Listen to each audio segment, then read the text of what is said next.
嗱咁啊，見到 Leo 喺度咧，咁啊，終於咧又可以請到佢咧嚟同我哋咧講下呢個電動車嘅話題啦。嗱，上一集咧一連3集嘅電動車話題咧，得到大家嘅支持咧，咁就非常之唔錯喎，成個成績咁。所以咧，所謂特別情商 Leo 咧，就定時定候咧就會咧上嚟我哋咧泊車欄咧，就同大家繼續講下電動車電池啊，佢本身嘅上面大家應用啊、維修啊、保養類嘅問題。嗱，今集咧講嘅話題咧，就係好多朋友有陣時喺我哋下面留言都問到問題啦，就係電動車電池環唔環保同埋回收嘅問題啦。其實就咁咧，就其實呢度已經有咗一啲嘅方式咧，就係回收同埋保養上邊嘅咁樣。咁所以今集咧就係請 Leo 嚟咧同我哋講一下，其實而家香港甚至喺 Leo 即係本身佢而家做緊嘅電池咁耐嘅時候，其實佢要做緊啲乜嘢嘅方式，令到電動車嘅電池去 keep 住佢嘅壽命同或者係回收咧咁樣。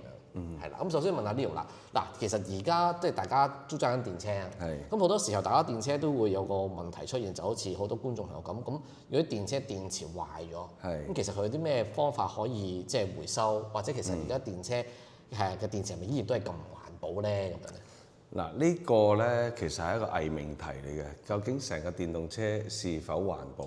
裏邊牽涉到好多個元素、好多個環節。舉個例咁講。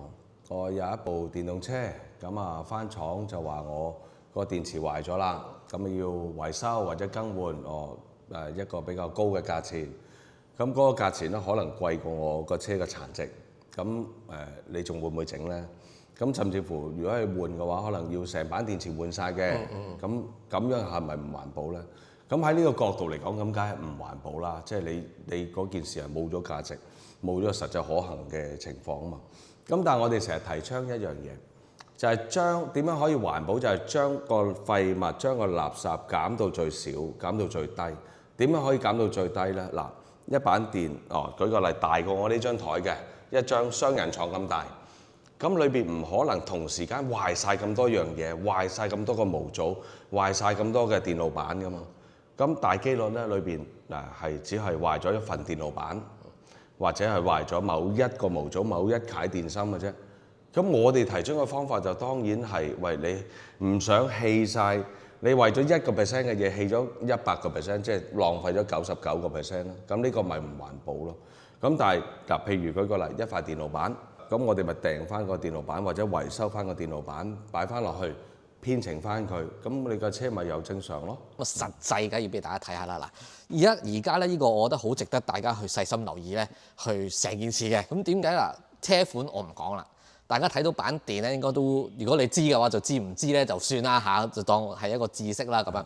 咁咧呢板電咧其實咧係交俾 Leo 佢哋咧係重新去幫佢即係再復修嘅咁樣。咁詳細都要交俾 Leo 講下呢件事點解咁值得同大家咧去同大家講下先。嗱咁咧，喺我哋傳統嘅概念裏邊咧，電動車咁梗係高壓電池有起碼都5年8年嘅保養啦，甚至乎而家咧有啲係終身保養添。咁喺呢個情況之下咧，大部分買車嘅人都冇呢個擔憂喎。但係事實上嚟講咧，有各式各樣唔同嘅原因啦。可能冇定期嘅返廠做保養啊。或者係自己刮咗個底啊，等等呢啲咁嘅原因，咁啊變咗咧架車好新。舉個例，我身後2部22年嘅啫，即係都係2年幾3年嘅車，咁就返咗廠，咁啊廠就同佢講高壓電池2板都係同時間係要報廢，要更換嘅話咧就貴過架車嘅殘值。即係去到30萬一板、20幾萬一板咁樣。即係新嘅電池。係啦，咁啊只有成板嚟啦，成板換啦，都好無奈嘅，好無助嘅個車主。咁啊，其實你去到呢啲位咧，大部分人同你講個概念都係報廢咗架車佢咯，賣個價啦，賣個價咯，最多俾個優惠你啦咁樣。車主就機緣巧合啦，就揾到我哋啦。咁啊其實2部車嚟嘅時間都好同步嘅，都係出現咗類似情況。其實去到最尾咧。我哋篤電腦都睇唔到嘅車任何嗰個問題狀態，淨係即係同高壓電池溝通唔到嚇。咁然之後我哋拆咗落嚟咧，我哋睇咧，原來咧嗱一個高壓電池包咧，裏邊咧有3個主要嘅部分組成嘅。第一就係呢啲 BMS 嘅電路板，第二咧就係呢啲銀色一大塊呢啲咧就係高壓電池啦，呢啲電芯嘅電池組啦。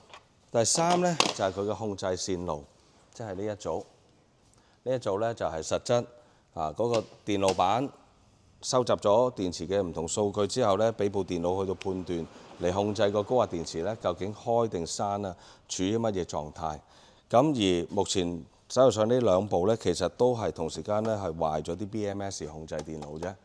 咁呢啲咧控制電腦咧，只需要訂翻原廠全新嘅擺翻入去編翻程，咁可能係講緊1/10價錢或者1/幾嘅價錢就已經可以維修到。咁架車咧就唔使喺成部車同時間報廢。咁電池咧，其實我哋檢查過，亦都係好健康、好良好嘅。咁新嘅車款啊嘛，始終嚇。咁所以就我哋用呢啲方法去做啦。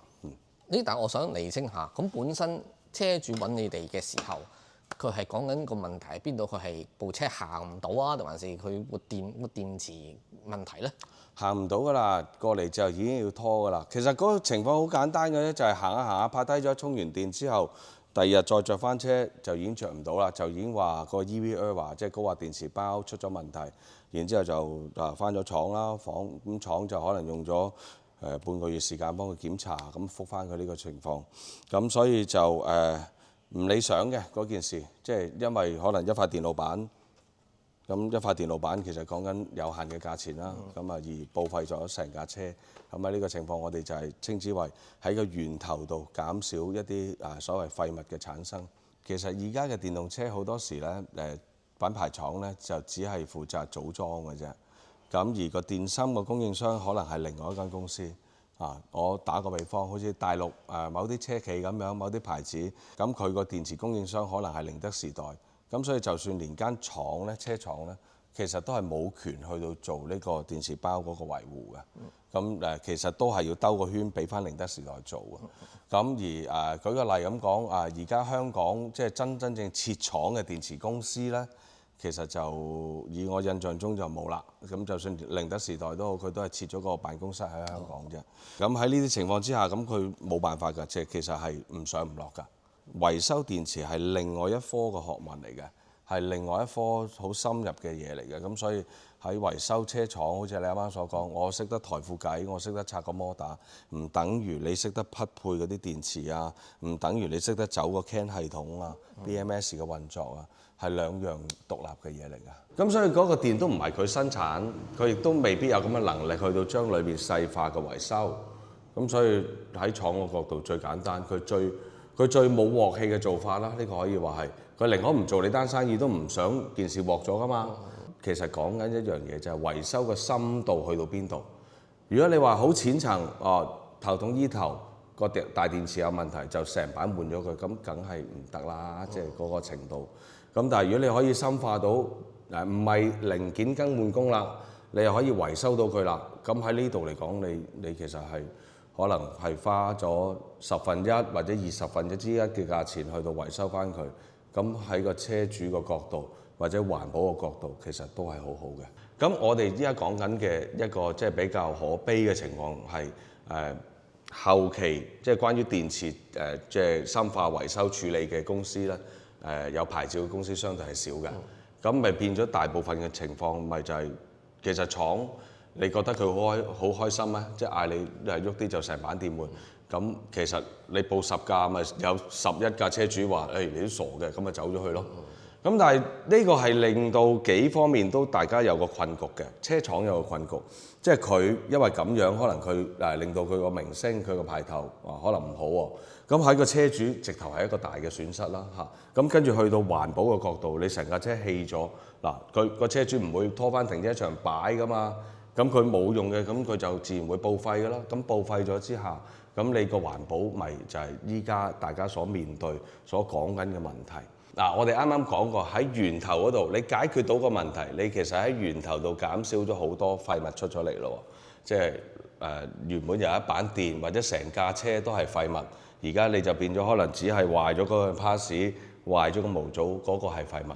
好啦。你唔排除架車用咗10年啦，用咗15年啦，你真係嗰啲嘢開始衰耗到一個程度，你唔夠你用啦。好啦，褪咗出嚟嘅模組咧，褪咗出嚟嘅電池，其實我哋都仲有第二個方法嘅，就係將佢階梯利用。嗱頭先咧就提到咧啲舊嘅電車嘅電池咧，咁呢度就話可以分階段啦，咁令到佢可以變成一啲好似類似呢一樣嘢啦。就係啲電商嘅嘢啦。咁啊當然啦，實際梗係要交俾 Leo 同大家講嘅係呢嚿嘢咩嚟嘅先。嗱，呢個咧就係寶馬 i3 退役嘅電池咧，我哋攞佢嚟循環再用、階梯利用嘅。呢度咧你見到有4格唔同嘅箱，呢4格咧可以獨立、可以分開、可以堆疊咁樣去到運作。具體嚟講咧，就係將其中一格嗱一架 i3咧就有8格咁樣嘅電池。換句説話講，呢度係半架車嘅份量㗎啦。我哋擺咗喺度，咁我哋咧擺咗落去之後咧，我哋加埋一組逆變器喺裏邊，咁就可以將電池嘅直流電轉化做交流電。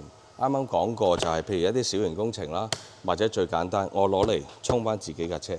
我充咗電，充滿咗電，然之後咧嗱，而家我哋呢度斬緊藍燈咧，就係充緊我哋部車㗎啦。咁當然你亦都其他可以其他嘅戶外應用啦，即係例如小型工程、電炮或者我哋露營，咁我哋都可以用。咁點解要設計到一沓一沓咧？就係可以便利於佢咧嗰個搬運啊。你因為一沓咧好重嘅100公斤，咁你拆開個20零公斤一件。咁嗱，我呢度中間我可以抽起嘅，跟住後邊連接翻佢就已經可以並聯咗佢個容量使用啦。哦，明白。咁佢裏邊最高嘅嗰個充電嗰個效率係幾多？哦，其實就睇下我哋需要擺幾多嘢落去嘅啫。一般嚟講，3000瓦、5000瓦我哋都可以做到。咁你3、5000瓦已經係大過屋企嘅13A 啦，已經去到差唔多20A 嘅輸出咯喎。咁對於一般充電車慢充嚟講都好好㗎啦。咁佢裏邊啲電池都係舊 i3攞出嚟。係啦，舊 i3或者係其他款式嘅電池，我哋一樣，即係舉個例 Tesla，我哋嗰個咪設計得長啲咯。個原理係一樣。其實電芯咧，佢本身係一個載體嚟嘅啫嘛，佢唔係話特定係邊一個牌子、邊一個型號嘅車。總之你有咁嘅電芯，我哋就可以配合咁嘅系統，去到將佢環保去到利用。咁呢個係我哋嘅科研項目。明白，即係咁好啦。咁我想問下個成本，跟住即係譬如話而家賣出街嘅時候，咁佢又要點樣去？成本唔貴啊，因為本身嗰啲電池即係講得簡單啲係舊車拆落嚟㗎嘛。你本身都係要攞嚟報廢，你仲如果環保公司你仲要俾翻錢轉頭佢處理添。咁我哋只需要加一啲對應嘅系統上去就已經可以，比起新電池平好多呢啲方案。呢個講緊第一個階段可以我哋做嘅嘢，再差啲就係每一啀電芯可能有啲已經壞咗啦。好，我哋分解翻佢，每一個模組咧其實可能有10嚿、有20嚿、20 cell 嘅電芯喺裏邊，可能裏邊都仲係壞咗1 cell 嘅啫。咁剩翻嗰19 cell 我哋都仲可以攞翻出嚟用。點樣用咧？即係譬如你啲貨車電池啦，大嚿嘅24伏貨車電池啦，或者啲卡車電池啦。咁嗰一類咧，我哋亦都可以將佢重新再賦予一個新嘅生命俾佢，即係重新再分容配對，將佢重新再組裝啦。跟住咧加一個 BMS 系統落去，令到佢係成為一個安全嘅電池，擺翻上去嘅車度，取代傳統嘅鉛酸電池。點解咧？其實鋰電池咧，相對嚟講咧，佢用咗10年之後，其實個能量密度咧都仲高過，仲叻過你傳統嘅水電鉛酸電池。咁你咁樣褪落嚟，其實你都仲係幫緊嗰粒鉛酸電池，即係普通我哋所講嘅水電啊，都仲係升級緊嘅。好啦，咁跟住啲人就會話：喂，你啲電池咁樣整會唔會唔係即係唔安全啊？會唔會有危險啊？咁樣。咁我話反問一樣嘢：你喺個車度又快充又慢充，又不斷蹬不斷撞，一個好嚴苛嘅環境，又要大電流，又要開冷氣，咁樣你都冇事嘅話，你攞落嚟可能做一個流動電機或者做一個太陽能儲能，咁佢係一個靜態嘅、好穩定嘅一個電流電壓嘅狀況之下，咁其實佢嘅嚴苛環境係大大減少嘅喎，亦都唔會有好大溫差啊。咁喺呢啲情況之下，褪咗落嚟做咧，咁嗰啲叫階梯嘅應用，咁又可以玩多10年8載喎。咁玩多10年8載，其實你水電新一粒你都搞唔到啦，10年8載，你都係可能得1年零2年嘅時間。咁喺呢個角度去到睇咧，即係我哋講減少個廢物嘅產生。第二就係階梯嘅應用，第三嘅就係模組分解再次嘅應用。咁去到最尾，當然香港其實環保署咧，我哋之前都有溝通過，就係關於一啲鋰電池嘅回收。其實香港都喺度發展緊相應嘅產業嘅，即係始終香港電動車越嚟越多啦。咁你可能最大嘅淘汰潮可能喺8年、10年之後就有一個迎嚟一個大嘅爆發。但係中間已經係有零零星星，會越嚟越多我哋預期。咁喺呢啲情況之下，第一就係我哋可以幫手所有做一啲分流啦。第二電池走到最終就係打粉分解，所謂嘅黑粉。嗱，還原翻基本步啦，裏邊嘅金屬分翻類，鋁就還鋁，銅就還銅，鐵就還鐵。OK， 裏邊嘅鋰電池系列、鎳鈷錳三元電池啊嘛，鎳鈷錳呢幾個原料元素又分翻開，重新再做嗰粒新電池。咁當然呢啲係電芯廠去到做嘅事，所以成件事喺由開始一粒電芯出嚟，擺上個車度，到一路一級一級，我哋個概念就係喺中間將佢拉長咗10年。咁你減少咗好多嘅廢物產生啦。第二去到最尾咧就係打粉重用。咁喺呢個成個生態嘅周期裏邊咧，其實你眨下眼你就玩咗20年㗎咯喎。嗱，咁啊話明係科研啦，咁梗係有科研嘅地方啦，係咪先？咁咧嗱，呢個場咧就係咧 Leo 咧公司咧，我嚟做一啲科研嘅地方啦。嗱，我交俾阿 Leo 同大家講下，其實我哋科研嘅時候其實係做啲咩先？嗱，如果講電池啦，即係如果要做一個開發，要做一個研究咧，我哋舉個例，由零開始將啲電芯要做一個完整嘅電池包出嚟啦。我哋有幾個設備㗎，我又帶大家睇一睇嗱。如果要做一個電池嘅外殼啦，由一啲電芯去到一個成品嘅話，要點樣做咧？嗱，我哋就畫咗一啲相應嘅圖紙，然之後咧就攞個 CNC 機，譬如呢啲鋁板咧就係我哋切割開嚟嘅，一件一件再組裝翻、拼裝翻。咁嗱，兩部機咧個性質都係類近嘅，不過一部就切金屬，一部就切膠片。嗱，呢啲係中間嗰啲絕緣電啦，或者係電極嗰啲絕緣子啦。咁我哋就攞部激光嘅切割機去度做啦。咁然之後咧，嗱有咗個初稿之外咧，咁我哋仲要將一啲電芯咧去到做一個焊接嘅。咁呢個咧就係激光嘅焊接機啦 ，CNC 出咗嚟之後砌咗好啦。跟住咧，呢啲電池我哋就要做一個焊接。咁呢邊咧就係電池嘅分容嘅地方啦。嗱，譬如唔同嘅電池模組，新又好舊又好，咁我哋要知道嗰個電池究竟佢嘅狀態係點樣，容量啊、內阻電壓啊嗰啲係點樣，我哋就攞呢套機去度做。咁我哋先至可以得到一個完整嘅數據，分析翻個電池嘅狀態係點樣咯。嗱，睇完咧Leo 頭先喺即係入邊即係個科研嗰個工場啦，做過啲咩之後咧，咁其實我哋搞啲乜咧？嗱，呢一部咧車咧其實就一個 sample 啦。嗱，呢部車其實係一部電動嘅 K 卡。咁我之前咧同大家都有試過啲電動 K 卡嘅。咁呢部車咧就佢哋就攞翻嚟咧就想做個科研嘅。咁原因就因為呢部電動嘅 K 卡本身佢得20度電啫嘛。咁Leo佢哋就想睇下，咁有冇可能可以令到佢增加佢嗰個電池嗰個容量同埋增加公里數？咁所以我就想問下Leo，其實你哋而家即係研發成唔成功咧？嗱，首先咁樣講啊，呢個係一個科研嘅項目，並不是一個商業嘅項目啊。呢個科研項目咧就係即係我哋成日都覺得一啲細嘅車啦，或者一啲早期嘅續航短嘅車咧，咁個里數可能得100、200公里啦，咁其實就個實用性唔高嘅。咁我哋就希望除咗即係諗佢原裝嗰班大電池之外咧，有冇機會可以做一個類似 A+B 外置巨型尿袋嘅方式咧，去到將原裝嗰個譬如20度電，我哋加多咗一組20度電嘅落去，作一種咧半分離式嘅設計。咁喺呢個情況之下咧，我哋攞咗佢原裝個士啤胎位啦，攞走咗佢。係。咁然之後下邊咧擺咗一啲能量密度高啲嘅電芯，咁啊再偷空少少上面呢位，令到佢既可以增加到個續航，又保留一定嘅實用性。咁好啦，嗱如果咁樣做呢，我哋而家差唔多埋尾㗎啦。咁有個好處嘅喎，除咗個續航長咗之外呢，嗰班電芯個發熱量呢都會大幅度減少。換句説話講，成組電成架車呢，佢嗰個耐用性呢就會長咗好多。因為大家都知道啦。一路充電一路放電嘅時候，電芯會發熱㗎嘛。咁而家其實有2組獨立嘅電芯去到一齊去到幫佢去到做供電放電啦。咁喺呢個情況之下呢，嗰組電嘅發熱量減少咗1半有多。咁我哋只需要做一啲好輕強，譬如有個風扇仔幫佢加個溫度 sensor，當佢真係好熱嘅時間，幫佢吹一吹，其實就已經足夠啦。就唔使好似以前我哋咁樣死谷爛谷，跟住又要做冷卻，做得好辛苦，就冇呢啲咁嘅情況。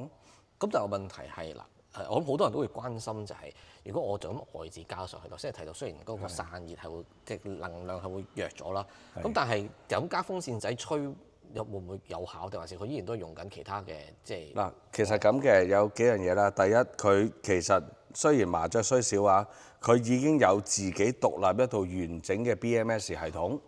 當萬一電池過熱或者電流過大，咁佢一樣全部係有 protect 嘅。第二樣嘢就係、嗱，你會見到有一個完整嘅鋁合金外殼咧，其實佢自身就已經係一個散熱嘅一個散熱器嚟㗎啦。咁再加上有個風扇去到輕輕幫佢散熱。我哋測試裏邊啦，就算你喺快充嘅環境之下，原本你乜都冇喺個車底悶住一板電咧，係可以去到40幾度嘅。咁而家實質出嚟嗰30度都唔夠。咁你變咗30度其實係室溫嚟嘅啫嘛。咁你即係都唔需要點樣額外幫佢去到做好大嘅散熱。咁真係弱咗好多，即係唔係真係好勁。係啊。好啦，嗱另一個問題就係、你放喺個尾啦。咁點解用外掛嘅電池又唔係即係好似我哋即係以我第一個諗法就係會唔會係刮空佢本身嗰板電而加翻啲電池上去咧？點解唔咁做咧？嗱，咁嘅有幾個因素啊。第一就係盡量唔破壞佢原裝個電池嘅結構，即係每間車廠佢做嗰個電池當然有佢個原因啦。即係譬如呢一類本身係個底膽個車底係有車底嚟嘅，油改電咧佢本身嗰個結構已經係好奇怪㗎啦，好騎呢㗎啦。咁有啲部分咧就係冇散熱嘅。咁如果我哋第一挖晒佢所有電出嚟，重新再組裝翻落去咧，你同一個空間裏邊未必會加大到好多個電池。舉個例，呢部車亦都唔好舊款啦。我哋攞晒出嚟之後，我哋重新再擺翻去咧，大機率咧最多大到1/3嘅啫。咁你舉個例200同280，咁你但係你要付出嘅代價就係全部啊嘛，100% 嘅代價，但係你多咗可能30% 嘅效果啊嘛。但係你依家100% 嘅代價，你多到100% 嘅效果，咁喺個性價比方面有唔同啦，又唔使太大幅度改變架車嗰個所謂結構啦。你純粹係孭多即係一件行李咁喺個車尾嗰度佔咗你一個行李位咁解啫嘛。咁個幾重啊？而家嗱，如果呢度20度電加埋咧，100公斤都唔使，即係其實係一個成年人嘅重量啫嘛。嗱，上一次咧，我哋就提到呢部電嘅 K 卡仔啦，咁我哋就用咗外置電嘅方式啦，咁啊就加大咗佢嘅即係呢個容量啦，同埋呢個公里數啦。咁你上次你就話差唔多埋尾啦，咁而家就正式埋尾啦。咁中間有冇啲乜嘢過程可以同我哋分享下？嗱，咁嘅，其實都遇到一啲困難嘅，即係上一次我哋就攞咗個空間啦，嗰個電池嘅排位啦，咁然之後我哋要做嘅咧就係將個電池點樣有效地固定得到佢啦，做到個散熱啦，跟住個電流嗰度點樣可以將 A 同 B 兩組電去到做一個良好嘅分流啦。咁從而即係架車要用得到啊嘛。咁所以你兩組電放電嘅時間又要放到差唔多一致，充電嘅時間又要做到完全一致。咁所以將 A、B 兩組電咧要 match 得到唔同容量嘅一齊咧，其實係呢度咧係都花咗我哋唔少嘅時間嘅。嗱，我知道成件事當然係科研嘅項目啦。OK，嗱前後就用咗差唔多成3-4個月嘅時間，咁亦都唔係因為你即係你都唔係自己親自去做呢件事嘅，你都係交咗俾呢個即係後生仔去做。點解有咁嘅諗法交俾後生仔做呢件事？嗱，因為咁嘅，我哋留意到咧喺香港咧，無論部分嘅車房師傅啦，或者係一啲學徒都好咧，其實對電動車咧都係比較陌生少少。咁尤其是對裏邊嘅電池啦，點樣去到做一個 3D 嘅建構啦，或者係裏邊一啲 BMS 嘅系統啦，咁啊趁呢個機會咧就最簡單啦。第一就係測試一下呢件事可唔可行。第二樣嘢咧就可以令到班後生仔咧可以更加知道了解成部電動車嗰個運作，從而咧邊一個位置有問題或者要改良嘅。呢個係好職業訓練局嘅方式嚟㗎。其實係有實戰啦，加上理論啦，幾樣嘢加埋，咁當然你要做到出嚟有成果啦，有實物啦。咁我哋喺嗰個封閉路段嗰度，我哋都測試咗好長時間。咁原本咧喺架車度咧就可以行到大概150公里。咁我哋加咗電，再優化埋嗰組 BMS 之後咧，咁成架車行出嚟10米啦，我哋行到320至到350公里，咁都相當唔錯，我哋都好收貨啦。好啦，咁啊 last 個問題啊，嗱，而家你哋就整咗啦，咁會長 keep 啊，擺喺工場定點咧？嗱咁嘅，我哋呢個講到明係科研項目嘛，所以我哋做完之後，我哋攞晒數據，做咗個記錄之後咧，咁我哋就會將成架車咧還原翻，咁等架車咧可以正常咁可以上路咯。咁香港喺培訓人才上邊咧，又發展成點咧？嗱，呢個其實都要讚一讚政府嘅。喺呢度咧，機電署已經係對應住3個關於電動車維修嘅牌照，一個就叫做 EVE，EVE 咧就即係電動車基礎認知嘅牌照，另外一個叫 EVL， 即係電動車嘅低壓部分，除咗電池咁可以維修到嘅。有一個叫做 EVH 咧就即係成架電動車咧，包括高壓電池，你都可以裝拆啊，你都可以做一個深化嘅維修啊咁樣。咁當然呢啲牌照係你要用時間啦，係要用金錢啦，去到係攞呢啲牌照翻嚟。咁嗱，攞咗牌唔等於即係等於你考咗車牌，唔等於你識得揸車，唔等於你落到場啊。咁喺裏邊嘅公司嘅再培訓啊，再維修啊，即係再提升啊，咁係一個重點啦。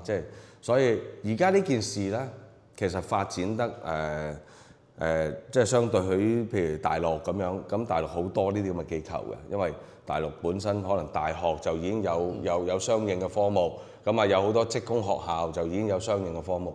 咁喺呢方面咧，咁喺香港就相對會少啲咯，即係行得慢啲，但係其實件事係推進緊嘅。